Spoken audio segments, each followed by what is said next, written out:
Estamos iniciando a partir de agora mais um programa Estúdio Verde Vale Café da Folha Estúdio Verde Vale.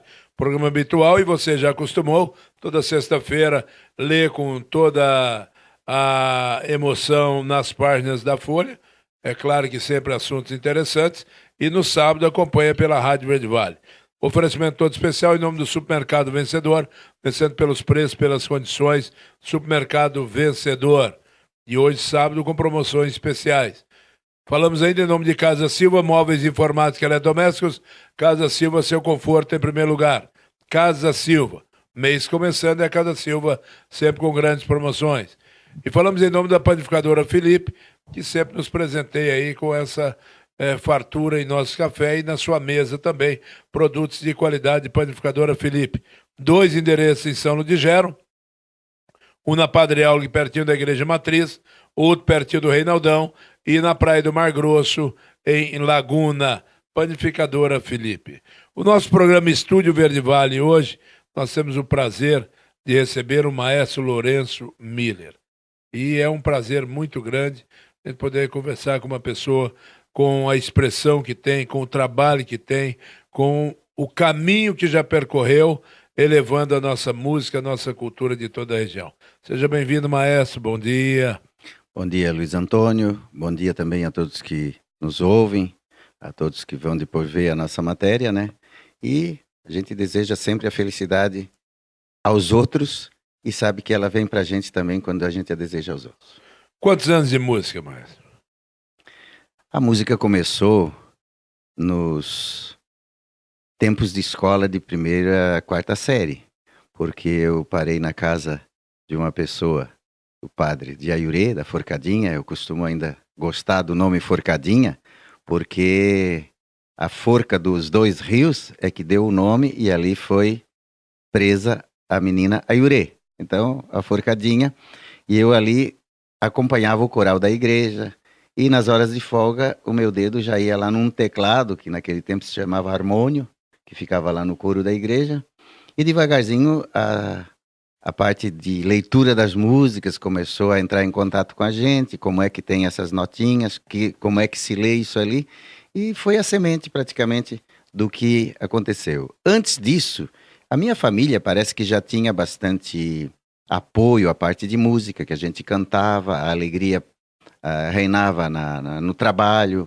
mesmo no trabalho agrícola. Às vezes a conversa não tinha assunto, se ia para um canto, se ia para uma música. Então o que me marcou muito, muito foi num Natal desses que eu ganhei uma flautinha doce, uma flautinha de plástico, ainda daquelas mais baratas que teríamos hoje, nem existe mais isso, né? Então aquilo foi um sucesso para tirar alguma musiquinha daquela flauta, né? E o professor? Quando surgiu o professor? O professor surgiu, eu fui estudar, né? Eu fui para o colégio interno, seminário, né, em São Ludgero, e depois Tubarão. E daí, quando eu saí do seminário, a gente chamava de, hoje o ensino médio, né? Naquele tempo a gente dizia o curso clássico, porque a gente estudava diversas línguas. Nós tínhamos 8 línguas praticamente no nosso currículo, né? E não eram todas do currículo, mas eram fora do currículo. A gente podia fazer um alemão, podia fazer um italiano, né? Mas o grego, latim, inglês, francês, o espanhol, essas faziam parte do currículo, né? Então, quando eu saí, depois desse clássico, foi quando eu estava terminando já o 9º ano de seminário, aí a gente pergunta o que seria interessante. E sem muito conhecimento das profissões, do que seria interessante, conversando com um, conversando com outro, acharam que seria interessante seguir uma carreira de professor. Aí acabei indo a Florianópolis e fiz ali minhas faculdades, né, direcionadas ao ensino. E hoje, como está? Hoje nós estamos vamos dizer assim, vendo o trabalho que a gente fez e usufruindo dos frutos, vamos supor, né, daquilo que a gente plantou e lutando um pouco para não se acabar essa parte linda, essa parte boa que realmente traz a felicidade para a gente. Mas a gente está partindo para uma época assim de se desligar um pouco já dos compromissos e viver um pouquinho sem tanta preocupação, sem aquele compromisso obrigatório que existe em muitas coisas que a gente ainda faz, mas algumas coisas já são um pouco mais voluntárias, ou digamos, a gente, se pode, a gente participa, se não pode, a gente não vai. Um exemplo, por exemplo, agora, domingo que vem, temos a missa de 1 ano de falecimento do regente de Pinheiral, então eu teria que ir, mas não é um compromisso, quer dizer, eu vou me sentir no sábado, no domingo, ver se acho mais interessante participar lá ou fazer uma outra coisa que eu também preciso fazer.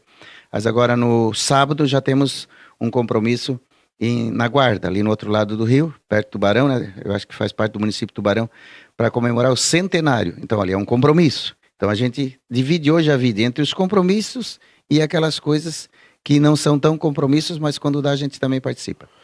A gente aproveitou nesse início de programa dando uma pincelada com o Maestro Lourenço, para a gente aprofundar em alguns temas com toda certeza. No Aiurê, ficou quanto tempo lá, Maestro? No Aiurê eu fiquei 4 anos. Eu fiz a escola de 1ª a 4ª série na escola Padre Heriberto Borgert.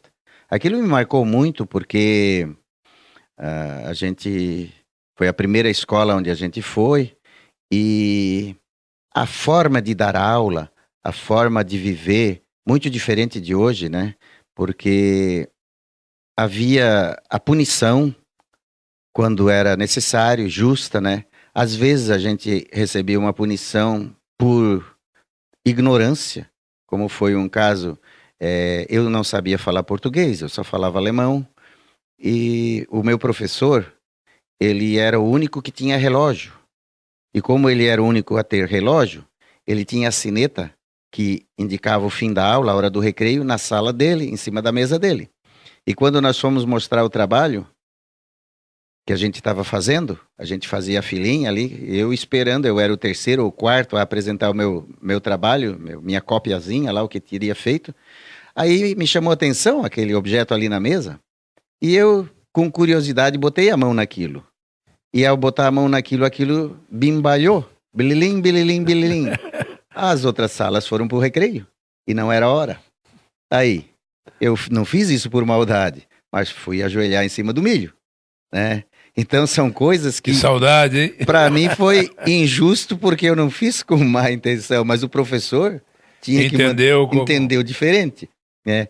Então são coisas, você estava falando, daí o que me chamou muita atenção também foi a preocupação da comunidade com a escola, que não tinha, que não tem mais hoje, parece que tudo é do governo, o governo tem que financiar tudo se destrói, se depreda e depois o governo paga. Isso é uma mentalidade terrível que nós temos hoje nas nossas comunidades, né? Então lá aconteceu o seguinte, a escola era de madeira e ela começou a inclinar, ela começou a causar risco. E aí, o que aconteceu? Se reúnem os anciãos, como se diz da comunidade, o que se faz, o que não faz, e resolveram arrumar umas ripas, umas varas, e escoraram. E se teve aula mais um meio ano com essa escola escorada. Ela devia ter inclinado na parte de cima quase 1/2 metro, eu acho. E o padre daí achou que não era mais interessante continuar daquela forma e seria mais interessante passar para o salão da igreja as aulas. E eu tive aula atrás do balcão, no salão da igreja. E daí, mas o que eu ia dizer agora é a ladroeira que existe hoje na política, como não acontecia naquele tempo. Se reuniu novamente a comunidade e foram uns 4 ou 5 representantes da Florianópolis, expuseram o problema e o governador deu o dinheiro para eles fazerem a escola nova, vieram com o dinheiro no bolso e depois voltaram lá e devolveram o que sobrou. Isso não se admite, né? Hoje não se entende como isso possa ter acontecido, né? Isso me chamou muita atenção. É difícil já chegar aqui. E quando chega, se sobrar devolver é complicado. Aí quando chegaram para devolver, as pessoas das finanças lá, que eu não sei bem quem era naquele tempo, né? Eles se admiraram desse procedimento. Aí a explicação justificativa é que a maioria dos trabalhadores da mão de obra foi gratuita, então nós não precisamos pagar. Foi a colaboração da comunidade. Foi a colaboração da comunidade, a gente pagou o material que foi comprado na loja. Mas ali o mestre de obras, o encarregado geral, ele era uma pessoa mais profissionalizada, essa recebia uma remuneração pelo seu trabalho. Os outros ninguém cobrou nada. Maestro, olhando hoje e conferindo o asfalto chegando no Aiurê, já passando inclusive em frente à igreja e tudo mais, o senhor que também mora às margens da SC 370, é um sonho, que sensação do menino, Maestro Lourenço, que já morou no Aiurê há algumas décadas atrás e hoje vendo o progresso chegando com o asfalto. Eu participei, Luiz Antônio, da campanha. Na época que eu parava lá na casa do padre, nessa época começou a surgir essa ideia de fazer essa estrada. E eu vi as pessoas indo a cavalo, ou da forma que pudessem, que não havia caminhão, né, para irem lá trabalhar. E havia aquele pedaço lá em cima. Eu fui algumas vezes junto, como menino, como criança, ali de uns 10 anos, 11 anos, que eu devia ter naquela época. E havia um pedaço ali onde não se conseguia passar, porque era um desfiladeiro, um despenhadeiro, e é ali onde dá problema hoje, quase sempre. E a rocha de cima, ela era inclinada, ela fazia praticamente um ângulo mais inclinado em cima do que embaixo. E como é que eles iam conseguir passar? Aí eles colocaram umas varas compridas e amarraram essas varas, furaram a pedra e amarraram com cordas, e as pessoas passavam em cima dessas varas e havia um precipício de 100 metros abaixo dessas varas. E havia cordas para se segurar para passar ali. Olha só. E haja coragem para passar aquele trechinho que devia dar uns 15, 20 metros, E até tinha um nome bem interessante, era o arrasta-bunda, né? Que a turma tinha que passar ali encostando a bunda na pedra com medo de cair no precipício. E hoje está aí a realidade. Hoje está aí a realidade, né? E é uma coisa que... O sonho daquela época... O sonho daquela época, as pessoas que sonharam, elas não viram realizado aquilo que sonharam. Claro, não sonharam com asfalto. E se realizaram também porque eles abriram a picareta, né? E conseguiram naquela época um tratorzinho, digamos assim, né? Para fazer aquele corte. Aquilo foi feito com muito sacrifício, porque a máquina que tem hoje faria aquilo num quinto de tempo do que fez aquela máquina lá naquela época. E foi um momento especial e vale a gente ressaltar, até bom, não estava no nosso prognóstico falar sobre esse assunto, mas a importância que foi a participação. Né? Pessoas que realmente se propuseram, que iam trabalhar. Quem não podia ir dava tantos dias de trabalho, dava um porco, dava um boi, dava comida para que as pessoas pudessem trabalhar. Quem sabe se não tivesse saído desse trabalho naquela época, hoje nem tivesse aquela ligação. É verdade, Luiz Antônio. E o dinheiro que girou ali para fazer isso, como você estava falando, não era para pagar operário. É que as pessoas se comprometiam a uma semana de trabalho, a tantos dias, cada um colocava ali no que fazia o apontamento qual era a sua disponibilidade, qual era o tempo que ele tinha disponível para isso. Então vamos imaginar assim, eu dei 10 dias.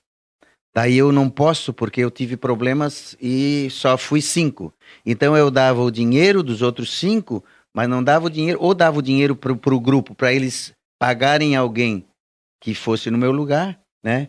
Ou administrasse da forma que fosse possível, né? Mas aquele dinheiro que era doado era de alguém que não podia ter ido no seu prometido dia, no seu trabalho.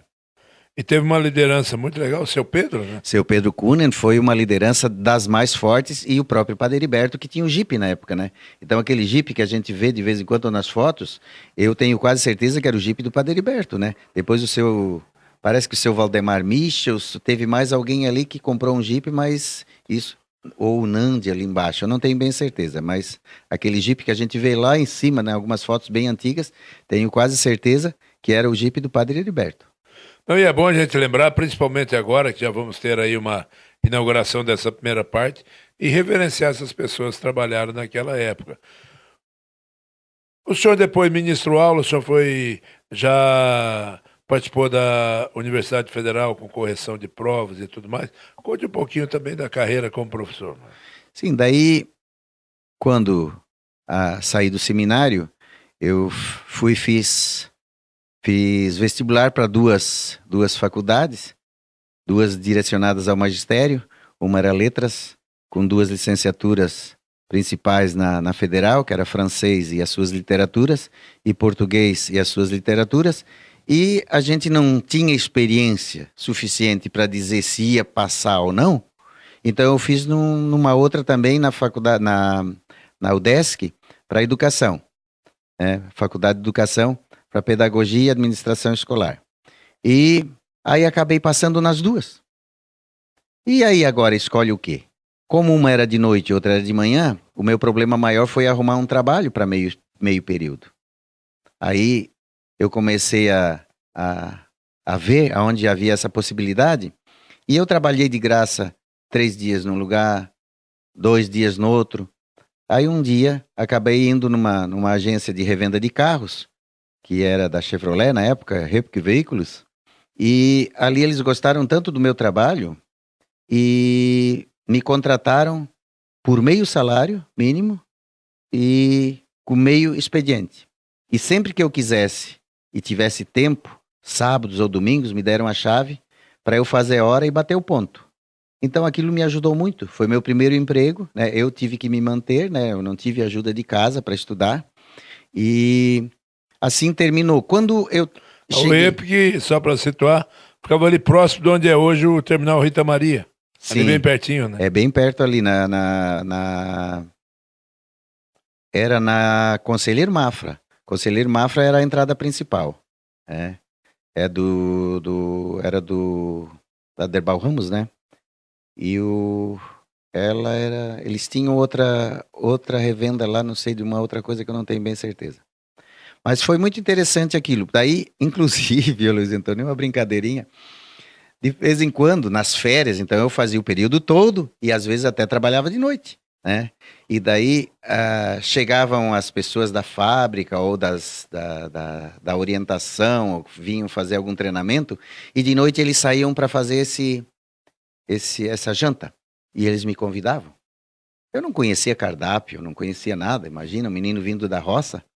E daí vinha ali um bife a cavalo, vinha uma bolonhesa, eu olhava pro prato que vinha assim, pode ser igual dele, pode ser igual dele, pode ser assim. Aí chegou num dia desses, eu assim, eu já vou começar a voar sozinho. Eu peguei o cardápio, cada um pediu o seu, e eu olhei e gostei do nome. Eu assim, iogurte. Aí, tem certeza? Sim. Aí chegou o prato dos outros e o meu iogurte. Aí assim, tem certeza que é só isso mesmo? Assim, é tão pequenininho, né? Pode ser um dele aí também. Isso me chama muita atenção, né? Não esquece, são passagens na vida que a gente não esquece. Isso eu não esqueço, né? E eu adorava quando eles iam na pizzaria Kretzer. Meu pai falava que os Kretzer eram meio parentes da minha avó, então aquele nome me chamou a atenção e eu não conhecia pizza. Então quando a gente ia nessa lanchonete Kretzer para comer pizza com esse pessoal de fora, e a despesa era por conta deles, claro, né? Eles que pagavam toda, era por conta da firma, saía aquela notinha da firma. Então aquilo ali era um presente pra gente, né? Achado. Era um achado. Então daí, quando chegou no 3º ano de faculdade, aí dentro da sala de aula, dentre os colegas, havia muitos que já estavam dando aula. Aí eu comecei a dar aula, daí melhorou muito, porque o sistema de dar aula é por aula e por período, então eu não estava mais preso àquela coisa de ficar na empresa meio período e fazer sábado e domingo, e daí eu comecei a ter férias, porque na escola eu tinha férias, se bem que nas férias a gente não recebia, né? Se falar em termos de pagamento naquele tempo, hoje com a informatização está tudo muito, muito rápido. Naquela época eu acho que houve anos que eu dava aula e o primeiro salário, começava a dar aula em fim de fevereiro, março, o primeiro salário chegou a vir em agosto, né? Então a gente tinha que ter aquela organização, aquela reserva, para se no ano que vem atrasasse o salário, para a gente ter alguma coisa como se manter. Então foi indo, e junto com isso aí, com as faculdades, aí eu dando aula, quando havia chance, eu sempre fazia cursos de aperfeiçoamento, já direcionados à música. Aí acabei fazendo o curso de regência também na Universidade Federal, que fizeram um curso extensivo, um curso assim um pouco concentrado, e já foi com o maestro Acácio Santana, aí conhecendo o coral da Universidade Federal, conhecendo essas coisas. E em Florianópolis, quando eu cheguei, como eu tinha no seminário, já participava do coral, a gente chegou a gravar dois, a gente chamava daquele long player, né, o LP, aquele pretão. Nós tínhamos gravado dois desses e nós tínhamos feito um curso de harmonia e composição também, de uns 15 dias ou um mês lá no seminário com a Cássia Santana. Aqueles que fizeram o curso, fizemos nas férias, me parece. Então, esses tinham assim mais habilidade já para fazer um arranjo, para compor as vozes para uma música. E então a música já estava bastante aperfeiçoada nesse ponto, né, dentro da gente. Então, eu cheguei em Florianópolis, eu participava do coral da Catedral. Aí, no coral da Catedral, havia um órgão de tubos e havia um médico, ele era, na época, estudante de medicina, mas ele tocava melhor do que eu. Muitos devem até conhecer, ele é ortopedista hoje em Tubarão, Dr. Vilmar Ló. Ele era o organista principal, mas como ele era quase médico, ele tinha muito plantão. Ele tinha muita hora que ele faltava. Então eu fui muitas vezes organista do órgão de tubos na Catedral de Florianópolis. E a gente tinha dominicalmente também uma missa com o coral naquela igreja de São Francisco. Fica ali na Tolentino, perto da Conselheiro Mafra, escadão, né? O calçadão, né, hoje. E isso tudo fez a gente continuar quase com aquele tipo de vida de seminário. Aí quando deu o fim das duas faculdades, eu tive uma classificação boa, eu não me lembro se foi primeiro ou segundo lugar no curso de letras, e a universidade ela oferecia uma bolsa de estudos no exterior para quem fosse o melhor classificado. E aí eu ganhei uma bolsa de estudos para Sorbonne. Sorbonne é uma das universidades mais famosas da França, né? E ao me formar, eu vim a Grão-Pará, porque a minha documentação já estava toda encaminhada, estava praticamente toda pronta para ir para Sorbonne fazer uma pós-graduação, mas aí eu tinha um vínculo de 5 anos com a Universidade Federal. Quer dizer, na hora que eu voltasse da Sorbonne, eles me pagariam todos os custos na França, mas eu teria que voltar e ficar 5 anos... O conhecimento você estaria aplicando na universidade. Com vencimento... O que é justo, né? Com vencimento normal de justo, um professor. Mas o conhecimento que busca... Coisa que hoje não tem no Brasil. O pessoal que foi fazer ciência sem fronteira, com financiamento do governo, não tem o mínimo compromisso com o Brasil em nada. Aí fica difícil, né? E daí aconteceu o inesperado. Eu vim para casa e na Europa os cursos, as aulas... começam no meio do ano, é diferente daqui. Lá, as férias de dezembro, elas têm o inverno, né? Em dezembro, né? E então eu ia começar em julho ou agosto. E nesses meses de março a julho, eu peguei aulas aqui. Eu tinha aulas aqui em Braço do Norte e eu acho que era só em Braço do Norte. Braço do Norte, no colégio, aquele que faz contabilidade, ali, era lá embaixo no comércio. Escola Técnica de Comércio. Era uma coisa assim, eu dava aulas lá e no Dom Joaquim. Eu era o único professor que tinha licenciatura plena em português. Daí, não querendo falar mal, mas em Grão-Pará eu não tinha chance, porque eu tinha a plena, lá tinha chance os que tinham a curta. Então o entendimento não me entrava na cabeça. Se eu fiz a curta e depois fiz mais ainda para chegar na plena. Justo. Mas eles sempre estavam na frente da minha classificação porque constava no documento, eles tinham licenciatura curta, que era o exigido lá, e aqui era exigido a plena, né? Então naquele meio ano, ao ficar aqui, aconteceu a tragédia, como digamos, né?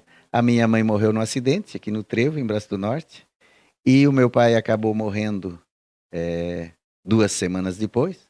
Isso foi que ano? Foi 1900, no ano da enchente. 74? 74. A mãe faleceu de acidente aqui em Brasil? Faleceu de acidente. Bateu o ônibus num jipe do meu irmão e morreu a mulher do meu irmão e a minha mãe no acidente. E estava mais o meu irmão que dirigia e o outro irmão também, os 2 irmãos não morreram. Um se machucou um pouco mais, né? Outro um pouco menos, mas as mulheres sem cinto, naquele tempo não existia nada, as duas mulheres estavam na frente e do lado onde o ônibus bateu justo no lado das caronas, né? O meu irmão motorista atravessou um pouquinho, daí ao invés de bater de frente, bateu de lado onde estavam as mulheres. E daí a gente já morava no interior, no Rio Varta, como se diz, né? O Rio Walter, eu digo que é Rio Varta porque é polonês. Polonês tem o Rio Varta, né? E a gente tinha vindo já para morar na pracinha, na cidade de Grão-Pará, e eu era o mais velho que estava com meus irmãos. Então eu tive... Acabou a Sorbonne. Acabou a Sorbonne, o juiz proibiu, me nomeou como tutor dos meus irmãos, e lá, eu acho que numa maletinha velha que eu tenho lá, eu ainda tenho a documentação toda que me encaminhava para a Sorbonne, inclusive com a passagem. Como ficou o Maestro Lourenço nessa época? Pô, terminou a universidade, ganha uma bolsa para a Sorbonne, de repente perde a mãe no acidente, perde o pai e fica responsável pela família. Um dilema realmente, né? A gente não sabia avaliar as consequências de uma coisa ou outra, eu acho, como sabe hoje. Talvez a minha vida teria que ter sido essa, né? Mas a gente lamentou muito, né? A gente fica realmente chateado, fica realmente triste, mas eu sou muito conformado com o que vem, né? A minha mãe, ela me passou muito isso. Quando você tem uma porta fechada, você vira para o lado que às vezes abrem-se duas ou três. Às vezes se fecha uma porque se você sair por aquela tem um precipício. A minha mãe sempre via coisas boas na desgraça. Até um exemplo que eu cito muito sempre, eu acho que já devo ter dito para você aqui em algum programa, que a minha irmã foi levar o fristik para a roça, era aquela comida que se levava lá umas 9 horas, que tomava aquele café ralinho em casa, meio pouco, e eles estavam derrubando o mato para fazer a roçada derrubando árvorezinhas grandes, né? E ela chegou meio quietinha e uma árvore dessa caiu em cima dela. E ela quebrou uma perna com fratura exposta. E a fratura mais ou menos foi só uma perna. Aí foi colocada em cima do carro de boi e levada para casa e alguém já veio correndo na frente. Mãe, barbaridade, a nossa irmã assim, aconteceu. E daí a mãe já veio ao encontro, né? E ela olhou ela assim, que bom. Mas todo mundo, que bom. Claro, já pensou se quebra as duas? Já pensou se quebra as duas? Foi só uma. Foi só uma, que bom. Né? Assim ela com muleta, com essas coisas, tudo ela vai poder pelo menos andar e se recupera mais fácil. Então é o que eu falo para você, a Sorbonne aconteceu isso. Então não sei se foi o que bom ou se foi o que ruim, né? Mas com toda certeza, se vai para a Sorbonne, dificilmente nós teríamos uma maestro como foi aqui de volta. Eu ia ficar para Florianópolis, eu ia fazer o meu trabalho por lá, né? E como a gente tinha raízes aqui, como tinha a nossa vivência, experiência aqui, isso aqui sempre está no coração da gente de uma forma mais Mas forte, já mudaria, né? realmente Mudaria o enfoque da coisa. Né? O senhor já chegou a citar aqui na nossa conversa o maestro Acácio Santana. Foi já professor naquela época, já era a importância do maestro Acácio Santana, não só para o maestro Lourenço, para a música de coral, para a cultura catarinense. Ô Luiz Antônio, a gente só come o que conhece, a gente só gosta do que conhece. Então, o Acácio Santana, vamos passar para a música. Você admira as músicas que você gosta. Se você pega um aluno de música que só conhece bateria, ele vai em casa pegar umas latas velhas, uns pauzinhos e vai bater. Se você tem uma pessoa que já conhece um violão, ela vai pegar uns fiozinhos de nylon, vai esticar e vai fazer um sonzinho. Então ela vai crescendo de acordo com o seu conhecimento, né? Então isso acontece de uma forma muito normal. E naquela época, o Acácio Santana, ele dizia que as nossas músicas, elas estavam desatualizadas da nossa cultura. Então ele fez umas 5, 6 pós-graduações em cima da música para compor em cima da necessidade e do que o povo valorizava. Então você pode ver, quando você canta uma música que seja folclórica ou que seja popular, você pega o hino de Rio Fortuna, o hino de Santa Rosa de Lima, e mais uns quantos que nós temos por aqui, você nota que o povo canta com facilidade. Porque ele faz uma melodia de acordo com a necessidade, com a cultura e a raiz. Então isso chama muito a atenção e ficou uma música agradável, a música dele. Então a gente o conheceu porque ele também, além de ter essa composição de muitas músicas populares, que não são músicas religiosas, ele tem muita religiosa, ele foi uma pessoa que passou da liturgia antiga na igreja para a nova. Então, na liturgia antiga, era tudo em latim na igreja, tudo. E daí o povo teria que começar a cantar também, teria a participação do povo, e o povo teria que cantar uma coisa que está nas raízes dele. E o primeiro livrinho que ele fez em Florianópolis para a Arquidiocese, ele tinha umas 120, 130 canções já para essa situação. E esse livrinho com notas, com partituras, foi o nosso primeiro contato, assim, com relação às músicas que eram feitas para celebrações, para missas. E aí a gente começou a conhecer, e ele sempre foi uma pessoa de coral, ele era professor da Universidade Federal, ele regia, né, o coral da Universidade Federal, viajava para a Europa de vez em quando com o coral. Eu não cheguei a participar do coral da universidade, eu não sei por quê, eu acho que por causa das minhas aulas à noite, né? E participava dos outros corais, então o contato coral eu não tive muito com o Acácio no tempo de Florianópolis, foi mais depois, mas eu buscava na casa dele o material para o coral que eu já alimentava em Grão-Pará. O coral de Grão-Pará, ele foi criado em 69, assim como nós temos hoje. 69. 69, né? Então, eu vinha de Florianópolis, de 2 em 2 meses, fazer um ensaio de um sábado e de um domingo, e assim continua até hoje o coral, né? E então essa parte, como eu estava dizendo, de ele fazer essas músicas que pegaram muito com facilidade, fez com que a gente tivesse essa afinidade e o gosto das músicas também ser praticamente idêntico. E ele também valoriza muito as clássicas e a outra parte, onde ele fazia arranjos também para essa parte que a gente usava e aproveitava. Então você vai no mercado onde você tem as coisas que você precisa, onde você vai comprar. E também, como eu falei antes, como eu conheci só o maestro Acácio Santana naquela época, talvez houvesse outras pessoas, né, que também tinham suas orquestras. Em Blumenau eu sei que tinha, em Florianópolis já tinha também, mas a gente não tinha contato com eles, então a gente não tinha essa facilidade de buscar esse material com essas outras pessoas pela falta de conhecimento. Estamos conversando com o maestro Lourenço Miller, hoje nesse nosso programa Estúdio Verde Vale. Você já acompanhou no Café da Folha desta sexta-feira. Maestro Lourenço, voltando um pouquinho para a área de educação, para o professor Lourenço. A nossa grade curricular, ela está precisando de mudança, mas eu quero saber o seguinte, a mudança que foi feita, quando extinguiu o latim, quando mudou uma série de matérias, nós já tivemos uma fase que tinha o SPB, tinha moral e cívica, tinha uma série, tinha história geral, história do Brasil, geografia, para o currículo que é hoje. Que balanço o senhor faz disso tudo, e especialmente nas línguas, onde nós estamos, vamos falar a verdade, muito mal até no português. Luiz Antônio, cada matéria merecia um comentário, cada uma. Então, eu como estudei em seminário, onde nós tínhamos aula de manhã e de tarde, quando eu fui a Florianópolis para estudar e fiz latim na Federal, eu não aprendi mais nada.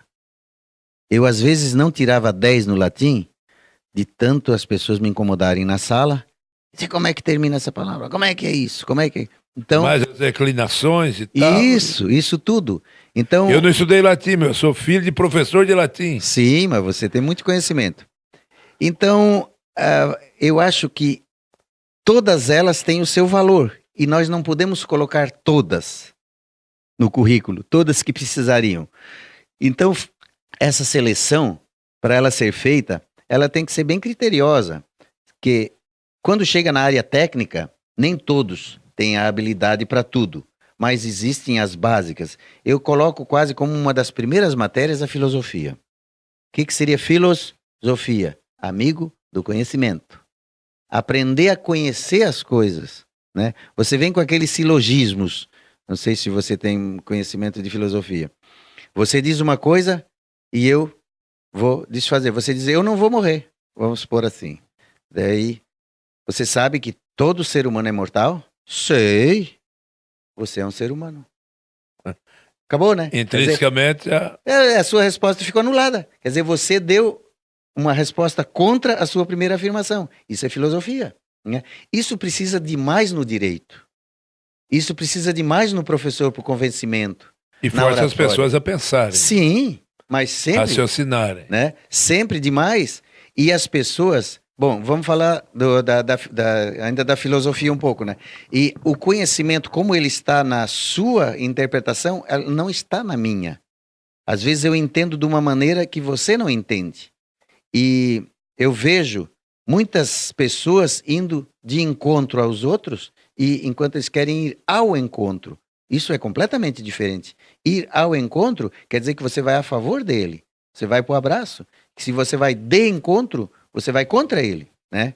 E assim, muitas e muitas coisas dentro da compreensão que você fala estão completamente errôneas dentro do português, né? Então, a própria língua, eu até vou fazer uma palestrinha em Orleans agora essa semana, na Semana Cultural, a gente faz parte lá de um grupo, do NIBAV, lá umas coisinhas mais, e a gente vai focar esse assunto, que daqui a pouco o português, ele começa a ter um sentido que tu não entendes mais. Eu vou dar um exemplo. Eu estava dando aula numa sala um dia e eu falei, havia num texto, a canga. Canga, a palavra canga. Eu conhecia 2 cangas até aquele dia. Naquele dia eu conhecia a terceira, que eles conheciam só a terceira. Eu não conhecia a terceira canga. Daí a canga estava no pescoço do boi, no texto. Os alunos riram um monte. Não, canga as mulheres usam na praia. Se dessa eu não conhecia naquela época. E antes dessa canga do boi, eu conhecia a dos prisioneiros antigos que colocavam a roda no pescoço, abriam aquela roda, fechavam, né, pregavam, e ele era o algemado de hoje. Quem anda, o prisioneiro, ao invés de ficar preso lá às custas do nosso imposto, naquele tempo já o rei, não sei quem mandava, para não ficar alimentando, tu fica solto, mas tu fica com essa roda no pescoço e vai trabalhar e faz o que tu puder, vai ter que dormir com essa roda, vai ter que viver o resto da vida com essa roda. Essa foi a primeira canga. Essa era a canga que eu conhecia.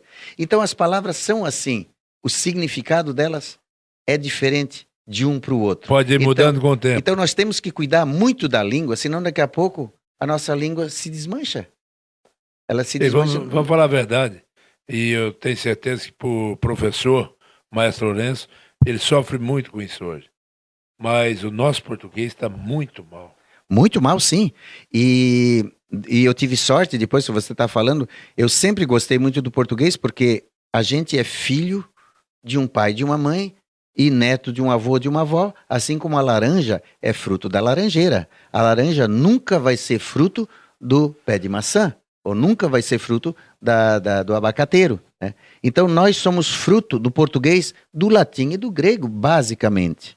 Se nós não conhecemos os costumes dos nossos pais e temos que usar a nossa genética, nós não temos um trilho certo, né? Então é fundamental o conhecimento. E o nosso corpo, o nosso organismo, ele é constituído de muitos órgãos.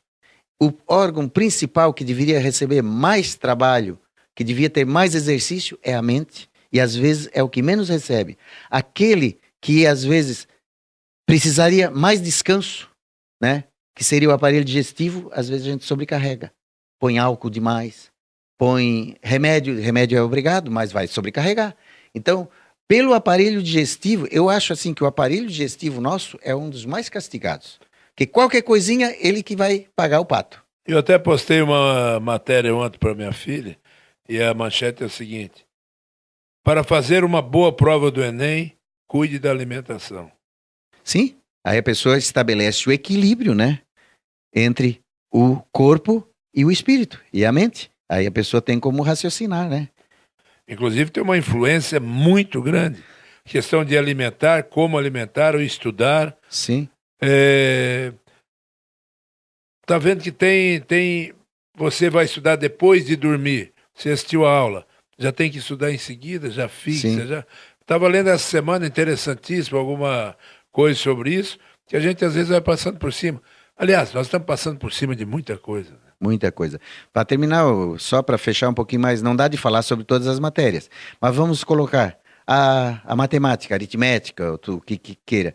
O aprofundamento, ele seria para as profissões que exigem, mas o básico, Tem que ser bom. me Né? perdoa, porque hoje a calculadora faz tudo e a pessoa não sabe mais nem como é que se faz. E agora no celular facilitou mais ainda. Muito, muito. Está na muito. mão toda hora. E você sabe que tem celular, já que você simplesmente diz, ele já dá a resposta. Dá a resposta. Na pergunta, né? Eu sou daquela época que tinha que estar decorada. A tabuada Sim, era na sim. ponta da língua. Tabuada decorada e entendida. Então, vamos supor assim, 7 vezes 4. Ah, eu não sei 7 vezes 4, peraí. 7, o dobro é 14, tá, 14 já dá 2. O dobro do 14 dá 28. Ah, pá, é 20, né? Quer dizer, Sim. é pelo raciocínio lógico que a matemática precisa ser entendida. E ela, a partir do momento que ela é entendida, para quem faz concurso e tudo, ela facilita muito. Muito, muito, muito. Ela te dá uma lógica grande no raciocínio. Então é o que eu falo, aqueles cursos que precisariam encaminhar para uma perfeição mais técnica nessa parte, eles precisariam mais matemática, mas a matemática é uma coisa que estaria dispensada numa profundidade. E daí as outras, geografia e história, olha, a gente ser um analfabeto dentro da Terra, dos conhecimentos das coisas que estão nos cercando, isso não se admite também, né? É triste, É né? triste, é triste. E no nosso tempo, nós fazíamos isso com perfeição sem os Google e sem as fotografias das coisas que a gente queria ver.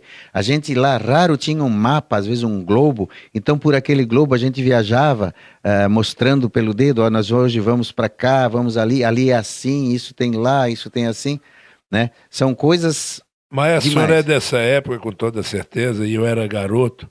A felicidade de uma família, quando o pai comprava ou uma Barça, ou uma Mérito, uma enciclopédia, que custava na época quase o preço de um carro. Isso, era bem isso aí, sim. Mas a pessoa falava, não, eu tenho uma enciclopédia em casa. A britânica, a Barça, né? Barça, Sim. Mérito e tudo. Sim. Era um orgulho para a família ter uma enciclopédia. Muito, muito, muito. E ficavam devorando, né? Isso. E depois do outro lado, só para terminar, pelo menos falar das básicas, eu acho que nós precisamos amar a nossa pátria. Nós precisamos viver num clima bom. Isso aí só se consegue com moral e cívica, com civismo. Precisa haver esse tipo de aula, esse tipo de educação. Então, isso aí é uma formação que tem que ser meio inicial.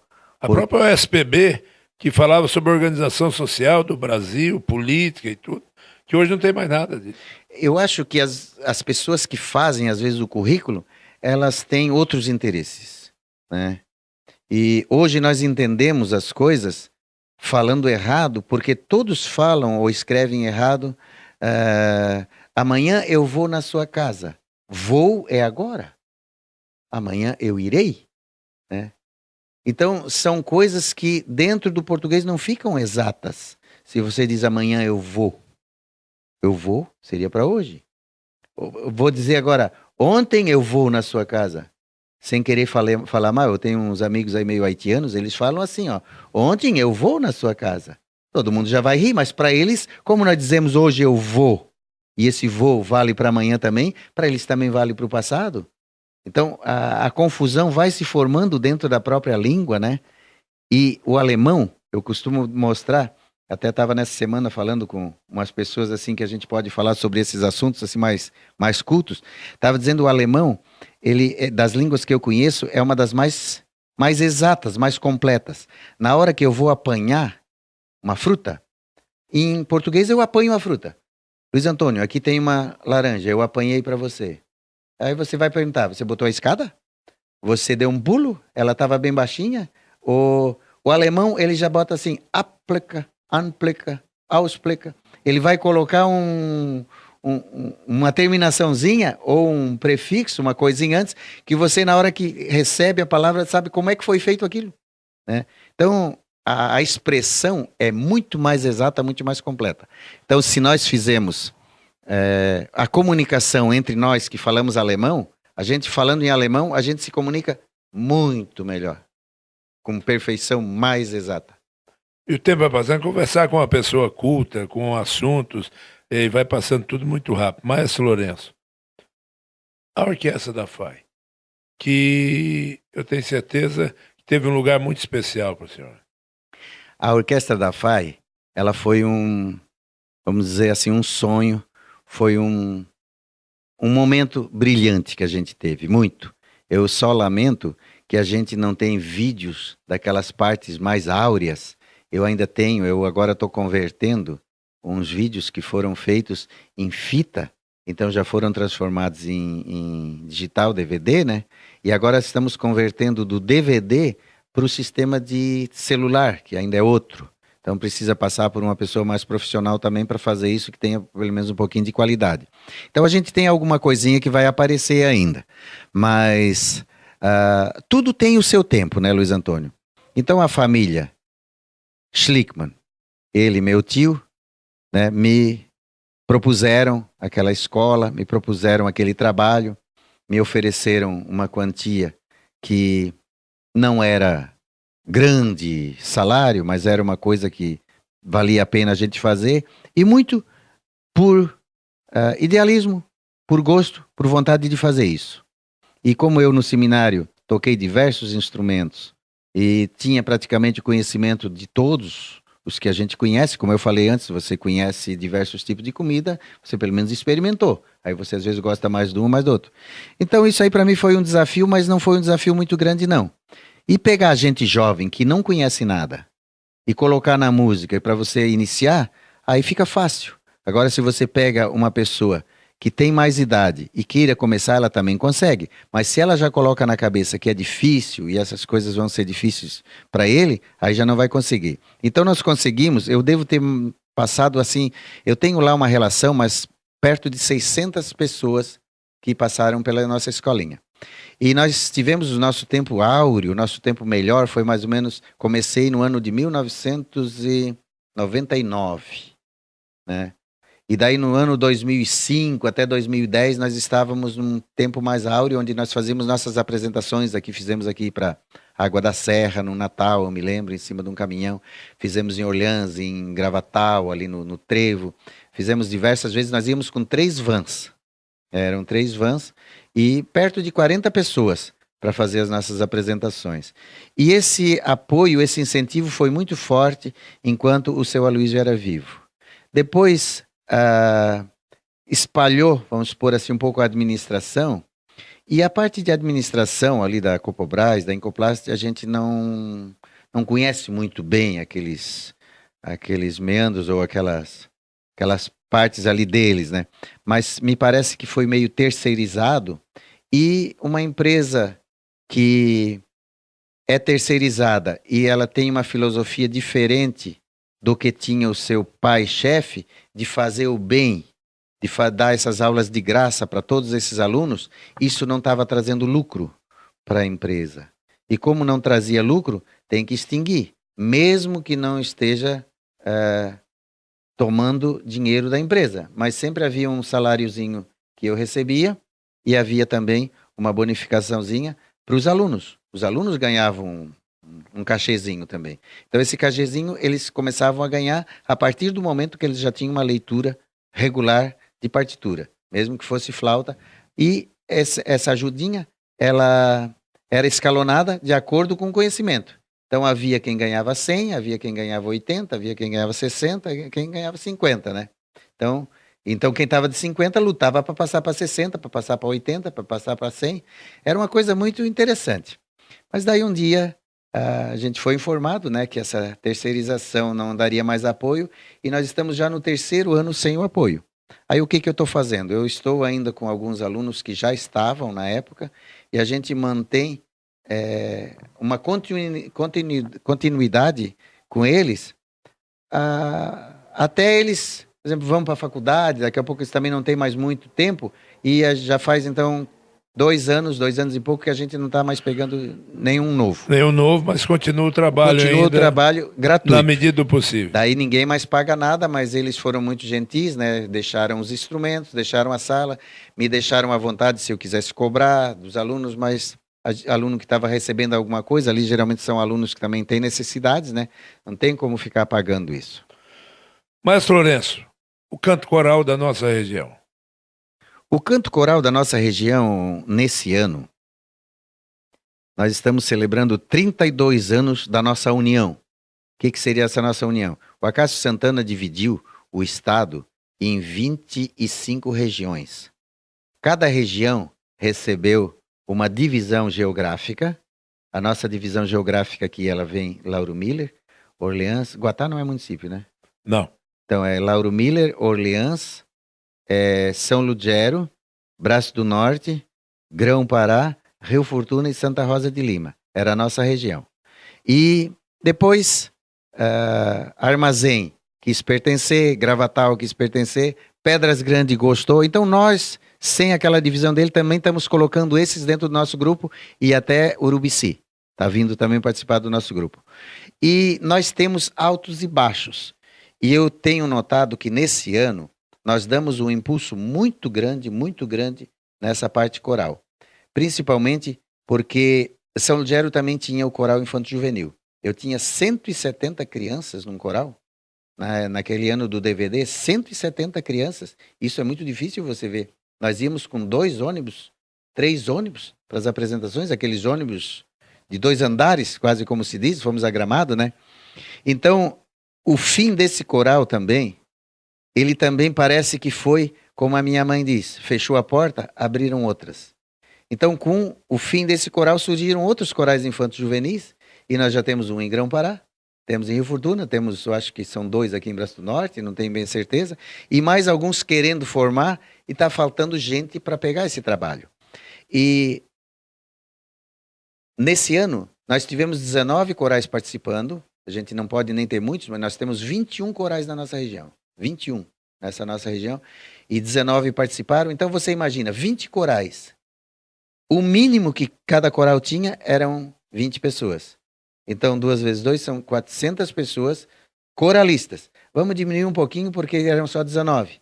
Mas temos que aumentar porque só o coral de Grão-Pará tinha 42. Outro coral lá tinha 38. Então eu acho que a compensação para mais está mais do que os para menos.